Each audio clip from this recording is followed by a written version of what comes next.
subscribe now and press the bell icon. Bangla সাহিত্য চর্চায় সবাইকে স্বাগত জানাই। আজকের আলোচনার বিষয় বাংলা ভাষা উদ্ভবের ইতিহাস। বাংলা ভাষা কবে কিভাবে জন্মলাভ করেছে সেই সংক্রান্ত আজকের আলোচনা।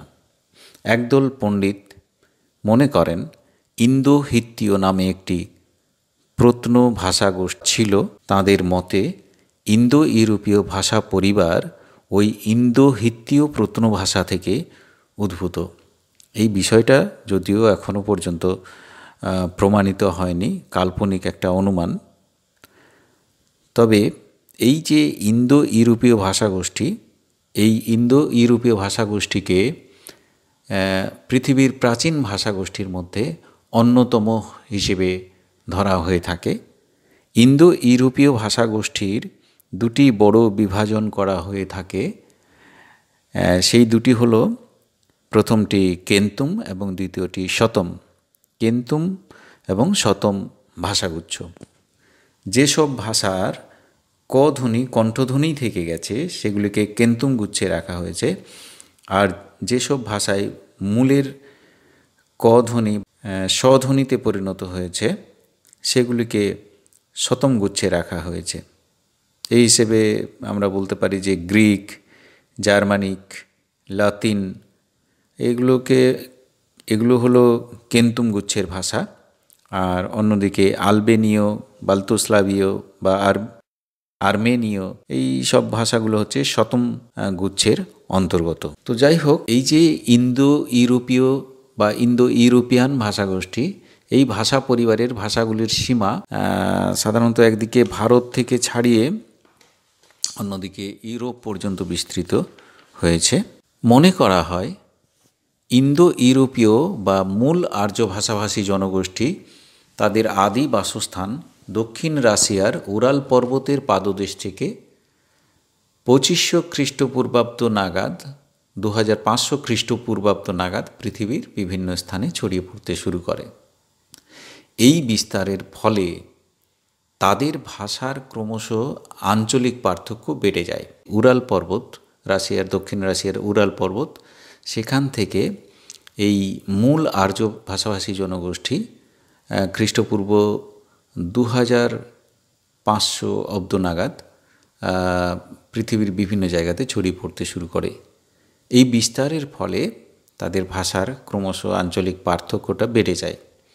তো এই পার্থক্য যখন বেড়ে গেল তখন কিন্তু 10টি শাখার জন্ম ঘটছে, 10টি ভাষা রূপ তৈরি হচ্ছে। সেইগুলো হচ্ছে গিয়ে ওই ইন্দো ইরানীয়, আর্মেনীয়, আলবেনীয় বা আলবানীয়, কেল্টিক, ইটালিক, গ্রিক, টিউটনিক বা জার্মানিক, বাল্তোস্লাভিক ইত্যাদি।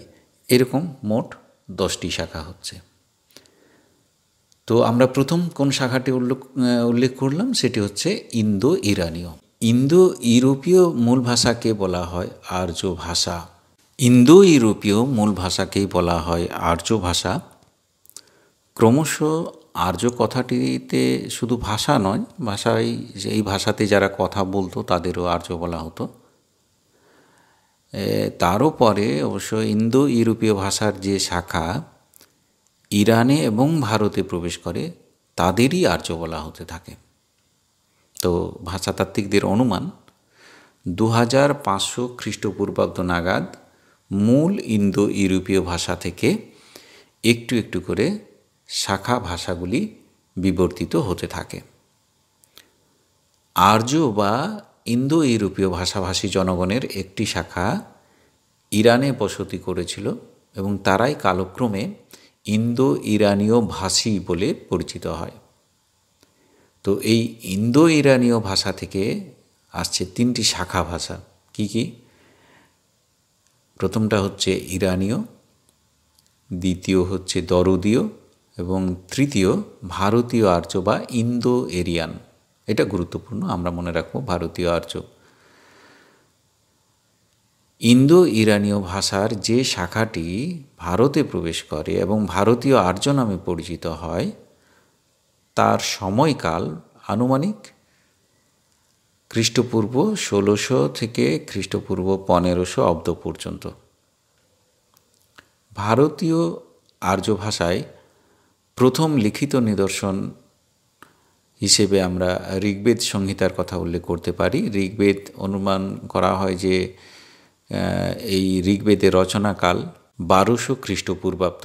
এই ভারতীয় আর্য ভাষা থেকেই আধুনিক ভারতের বাংলা সহ বহু আঞ্চলিক ভাষার উদ্ভব ঘটেছে। প্রাচীন ভারতীয় আর্য ভাষার সূচনাকাল 1500 খ্রিস্টপূর্বাব্দ ধরলে আজ পর্যন্ত ভারতীয় আর্য ভাষার আয়ুষ্কাল বা জীবনকাল দাঁড়াচ্ছে প্রায় 3500 বছর। এই দীর্ঘ সময়কাল 3টি পর্বে বিভক্ত করা হয়, যথা প্রথমটি প্রাচীন ভারতীয় আর্য বা ওল্ড ইন্দো এরিয়ান, সংক্ষেপে বলা হয় OIA। এটা সাধারণত 1500 থেকে 600 খ্রিস্টপূর্বাব্দ পর্যন্ত।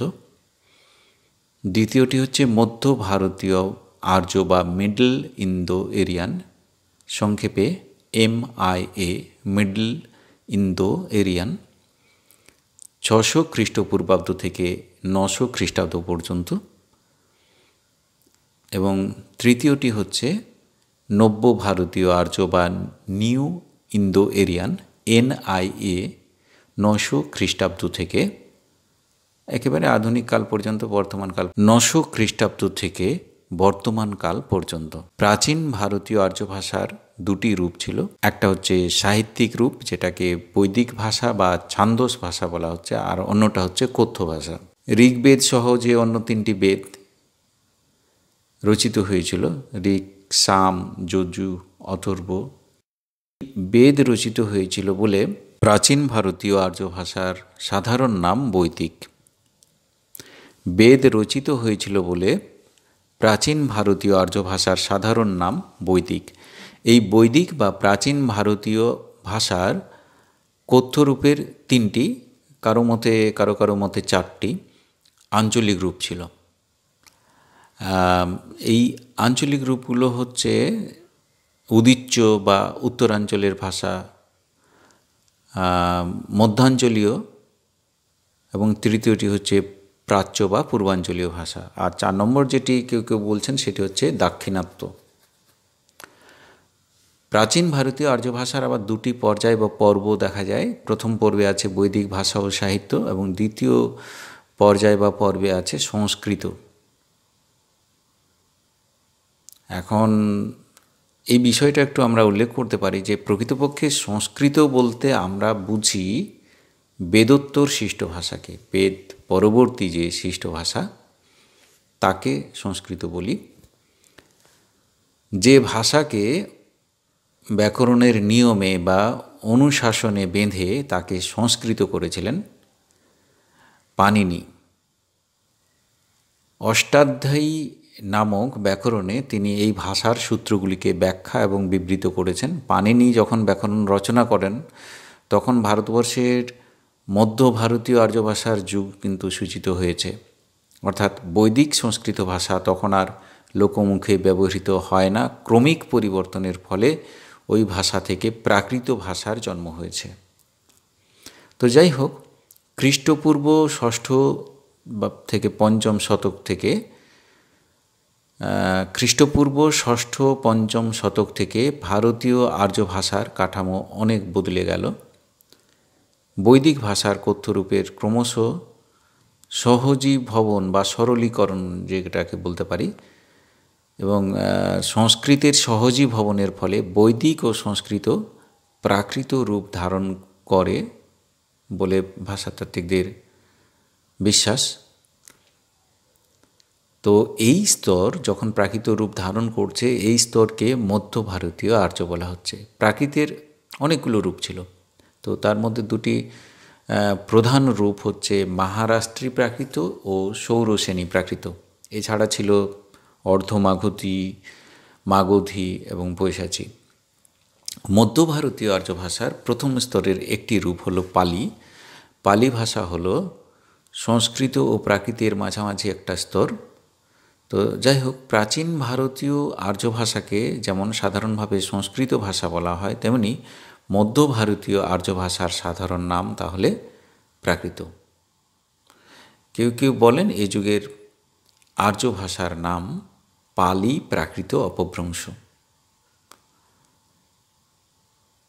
এর নিদর্শন আমরা কোথায় কোথায় পাব না, সম্রাট অশোকের শিলালিপি পেয়ে থাকি, বা সংস্কৃত নাটকে, কালিদাসের নাটকেও রয়েছে, প্রাকৃত ব্যবহৃত হয়েছে। জৈন ধর্মগ্রন্থ যেগুলো সেগুলোতে প্রাকৃত রয়েছে। এছাড়া বৌদ্ধ ধর্মগ্রন্থে পালি ব্যবহৃত হয়েছে।